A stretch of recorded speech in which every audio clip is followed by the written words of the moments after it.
This is going to be an alert video for owners of the W116, W123, and W126, and it's concerning this sway bar here. Now this sway bar is unique to these three chassis, and it's really different from other sway bars because this is mounted up along the firewall, not underneath the front suspension like most sway bars. But there's a problem with these, and if not addressed, it can lead to catastrophic front-end failure while you're driving at speed.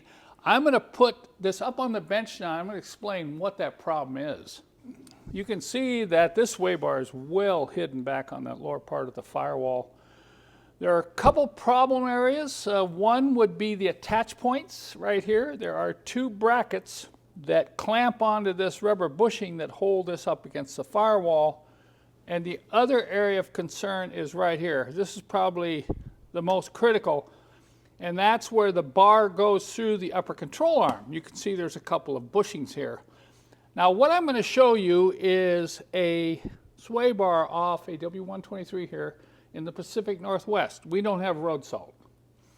And I've probably never seen a severe problem with these sway bars unless the car has been subject to road salt. Because what happens, the road salt gets up in here and gets under these rubbers and just stays there and eats away on the metal.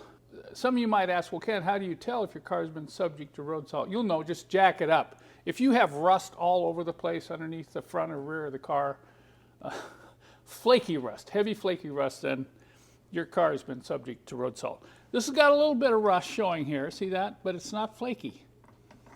Now, you probably never know there's a problem unless you go to change this upper control arm. You can see that you can pull this bolt out, the control arm come off, and you might be shocked at what you see. So we'll pull this bolt out. I've already loosened it. And then you've got a rubber there, and you pull this away, and then you pull this rubber off. Now you can see there's some rubber that's been left behind on the shaft, and there's a little bit of rust there. There have been reports of these just breaking off. So rusty, so corroded, that it will break off right here, and the front end of the car can drop. So you can imagine what happens if this would occur while you're going down the freeway. So what I'm alerting people today in this video is if you have one of these 116, 123, 126s, and you suspect it's been subject to road salt, you need to inspect this. Don't wait to replace the front suspension parts. You can pull this off without having to do any major disassembly of the front end, and you can inspect the shaft right here. I'm going to show you a couple pictures. Here is one that's just right on the edge. I think the owner says, well, he's going to go ahead and coat it up with miracle paint and leave it. If you see pitting that's worse than what you see in this picture, you're going to have to either replace the sway bar here, or you're going to have to repair it. You know this is a pretty common problem if someone has gone to the trouble to machine this part, which will allow you to repair the sway bar without removing it from the car. And some of you are thinking, well, why not just replace the sway bar? Well, you're going to have to get a used one. It's been reported it takes about 20 hours to replace the sway bar. I have not done it, and I don't ever intend to do it. But keep that in mind. This is a much better alternative. Let me show you how this works. This is a replication of the forward section of this sway bar. You can see, if you look at it, it's almost identical. And then look here.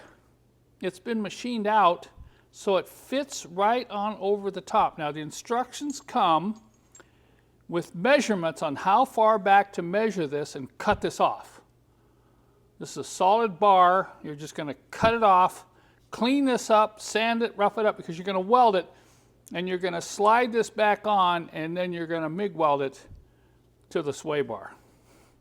Now, you'll have to admit that's a lot better than 20 hours trying to struggle getting a sway bar replaced in your old Benz. So this is my recommendation for the best alternative if you have severe rust on this shaft right here. You've decided you just can't drive the car anymore until you fix it. Now I'll show you my recommendations for cleaning this up and preventing further rust if you're just replacing the upper control arm. When you replace the upper control arm, you always want to replace these two rubber bushings.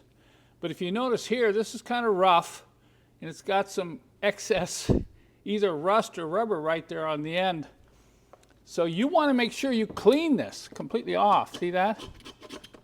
We're going to clean this all off, and I'm going to sand this.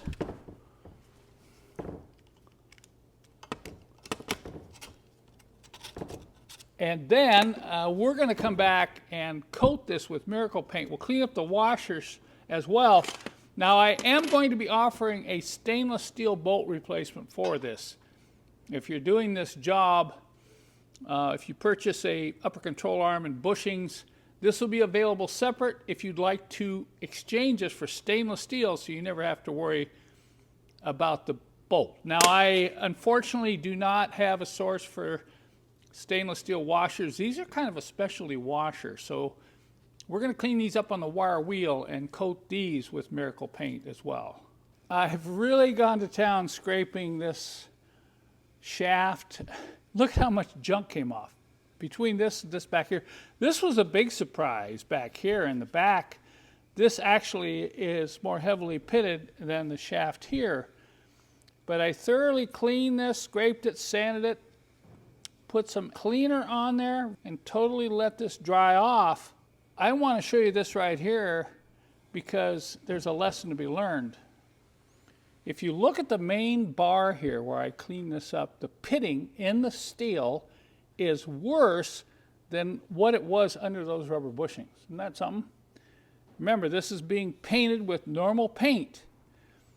And this is a lesson I want to stress. Just because you put normal paint on something, that's not going to prevent rust, especially if you've had the part subject to a lot of rainwater or even road salt. So I'm going to use Miracle Paint now to coat this, and the washer.